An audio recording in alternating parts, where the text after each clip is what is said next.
Bom dia, nós estamos aqui, o Instituto Histórico e Geográfico de Lavras, tudo bom? Eu e o Giovanni, nós estamos participando do terceiro encontro ferroviário aqui em Ribeirão Vermelho, onde começa a história da nossa cidade, né? Com a chegada da ferrovia e com a chegada do vapor, né, Giovanni? Pois é, então é um evento bem interessante aqui, até teve o lançamento aqui desse livro, escrito aqui pelo Alessandro Alonso, que é o Patrimônio Histórico Ferroviário de Ribeirão Vermelho, Conhecer para Preservar. Muito bem interessante esse livro aqui. Então, acabou de sair aqui a locomotiva da VLI, e Ribeirão Vermelho tem toda uma ligação com a ferrovia, né? Na verdade, começou antes da ferrovia, ainda tinha a navegação a vapor.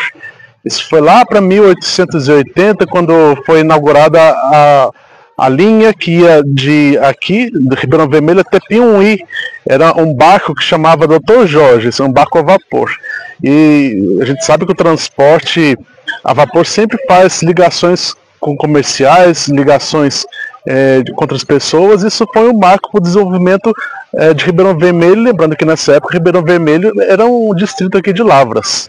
E depois, quando a ferrovia chega, essa estação que a gente vê aqui, que é o segundo prédio, né? Antes dele houve um outro prédio, era a estação ferroviária de Lavras. A ferrovia, quando chegou aqui, ela chegou à estrada de ferro oeste de Minas, vindo de São João del Rei, e lá da região que ligava com a foz do rio Paraopeba, ela chegou na Bitola Estreita, chegou por essa região aqui do lado do rio, que vinha aquela linha da Bitola Estreita, e aqui em Ribeirão Vermelho havia, então, essa chegada dessa Bitola Estreita, e foi construída, a gente vê aqui no fundo do nosso, a rotunda, onde as locomotivas giravam, faziam o giro da locomotiva, e ela seguia, então, para Lavras. Então, esse prédio, essa construção maior que a gente vê aqui, a rotunda era onde fazia esse giro da locomotiva, e ela seguia para Lavras. Depois foi construída a ponte rodoferroviária, e também os trilhos foram estendidos para a bitola métrica, que é essa distância entre trilhos que a gente tem aqui hoje, e por um tempo houve, ligando Ribeirão Vermelho a Lavras, uma ferrovia mista, onde rodavam locomotivas dessa bitola métrica e locomotivas da bitola estreita, dessa linha que vinha de São João del Rei. Essa ferrovia que ligava Barra Mansa a Catalão, lá no estado de Goiás. A proposta do governo com essa ferrovia era ligar Barra Mansa a Catalão. E essa ferrovia, então, ela foi de fato construída com o passar dos anos, né, no fim do século XIX, depois durante o século XX, ela foi concluída, ligando então o porto de Angra dos Reis até Catalão, no interior de Goiás. É uma linha ainda operante, como a gente mencionou agora, hoje o encontro ferroviário, havia a locomotiva aqui, agora há pouco a locomotiva da VLI estava aqui exposta com participação do encontro ferroviário.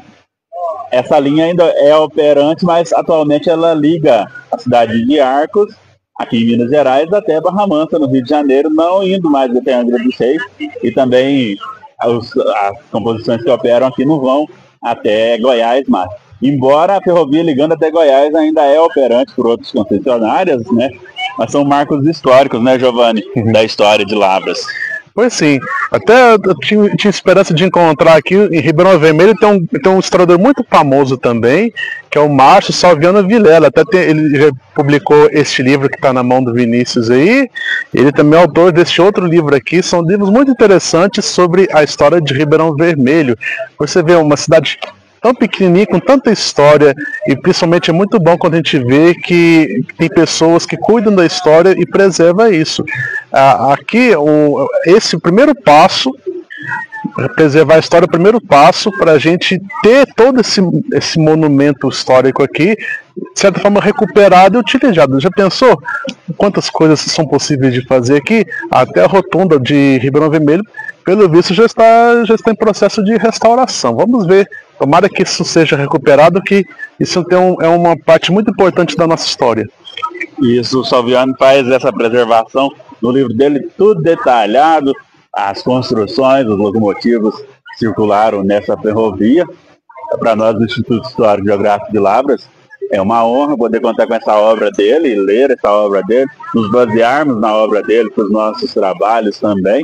Essa preservação que a gente se esforça para que ela seja mantida, né? A gente sempre se esforça, é esse esforço que a gente faz para que a história chegue também às novas gerações, né? É um esforço que a gente sempre empreende. Agora o Alessandro Alonso também, com a escrita desses livros dele, com a organização desses eventos, junto com outros memorialistas e historiadores aqui de Ribeirão Vermelho, a gente sempre tem esse esforço de tentar essa divulgação dessa história. Vale a pena dizer que o Alessandro Alonso, nesse evento aqui do Encontro Ferroviário, ele apresentou um documentário em filme que ele produziu sobre a história da ferrovia de Ribeirão Vermelho. Inclusive esse documentário está no YouTube. Quando a gente publicar, a gente coloca o link também desse vídeo que ele fez. Documentário bem detalhado, documentário que tem o depoimento de pessoas que trabalharam na ferrovia, alguns que já até não estão mais entre nós, né? Eles já faleceram. Um documentário com todos esses detalhes. O Alessandro faz também esse trabalho bem detalhado. A história da ferrovia, ela é o marco do progresso para Lavras, para Minas, para o Brasil, a chegada da ferrovia e o tempo que a ferrovia foi destaque no modal de transporte foi esse marco do progresso. Depois a gente vai ter, já na década de 50 do século passado, quando começa a mudança de modal, né, para o rodoviário, mas antes, né, Giovanni, a ferrovia foi o que trouxe o progresso para Minas, para o Brasil e para a nossa região de Lavras, né? Eu acho que, inclusive, o momento que teve força a ferrovia no Brasil, na minha opinião, é o momento, a ferrovia representa o momento de maior desenvolvimento da história do país. Inclusive, o declínio da ferrovia, de certa forma, assemelha ao declínio do nosso país. Por quê? Porque a ferrovia ela é um método de transporte mais eficiente que tem. Você vê na Europa, as pessoas conseguem ir em qualquer lugar, tem um trem. Aqui no Brasil é um país tão grande quanto a Europa, aqui a ferrovia ela deixou de ser utilizada, é uma pena. E ela guarda muitas histórias, é uma forma muito eficiente de transporte, principalmente transporte de cargas pesadas, mas também de passageiros. Quem sabe um dia nós podemos voltar a ter o privilégio de conseguir andar de trem. Eu cheguei aí nas últimas viagens de trem que tinha aqui entre Lavras e Ribeirão Vermelho, lá nos anos 90, eu vi uma vez só, minha mãe falou, vamos lá que vai acabar o trem. Então eu tive essa experiência. Mas é importante a gente voltar a ter que as gerações do futuro também têm esse privilégio que nós do passado conseguimos ter. E a gente vê aqui a locomotiva exposta ali também, a Maria Fumaça, da Rede Mineira de Viação, circulou nesses trilhos por muito tempo e agora está estática em exposição, assim como a gente também tem uma em Lavras. E assim, partindo já para o encerramento, Giovanni, vamos comentar um pouco sobre o Dr. Jorge. O Dr. Jorge que era homenageado, dando nome ao vapor. O vapor que o Giovanni falou no início, que circulava aqui no Rio Grande. E que partes dele, as partes dele ainda estão aqui nas margens do rio, né? Agora todo deteriorado. O Dr. Jorge dava nome a esse vapor, Giovanni. O Dr. Jorge... O Dr. Jorge é um sujeito muito curioso. Ele é o pai do Augusto Silva. Então, no século XIX, ele era um comendador da Ordem da Rosa. Mas ele preferia mesmo o título de doutor, que ele era bacharel em Direito. Ele era também um deputado geral, que seria hoje o que a gente chama de deputado federal.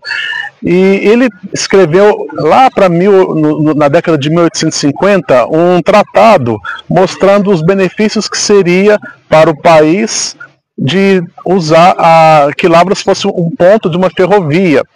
Por quê? Porque ele observava que toda a posição geográfica de Lavras contribuía para fazer ligações entre a corte no Rio de Janeiro e o interior do país. E além da linha da férrea, seria também ligações viárias. No final das contas, meses depois que ele faleceu, conseguiu ter o sonho dele realizado de começar a hidrovia. Então essa hidrovia ela foi de 1880 até 1949, tinha cerca de 200 quilômetros de extensão e conseguia transportar cargas aqui de Lavras até o oeste de Minas, lá em Piumhi. Então era um marco que uma pessoa idealizou lá no século XIX, que foi efetivo e trouxe um marco de progresso aqui na nossa história. E além do Dr. Jorge, a gente tem homenagem também aqui perto. Havia uma estação homenageando Álvaro Botelho, que era outro labrense, né, aqui na nossa região. O encontro ferroviário, ele está acontecendo aqui no galpão da baldeação, do lado da estação ferroviária de Ribeirão Vermelho. E ele vai até às 17 horas. Quem quiser vir conhecer as peças expostas, assistir os documentários, conversar com os memorialistas e historiadores presentes, ainda dá tempo de vir nessa manhã de domingo, hoje é domingo, né? Nessa manhã de domingo e tarde de domingo, você vai ter a oportunidade de vir, certo? Nós aqui do Instituto Histórico e Geográfico deixamos também a parabenização à organização do evento, né? Parabenizamos os organizadores. Um evento muito bacana, um evento de preservação muito bacana, um encontro de amigos também entusiastas da ferrovia, pessoas que viveram na ferrovia.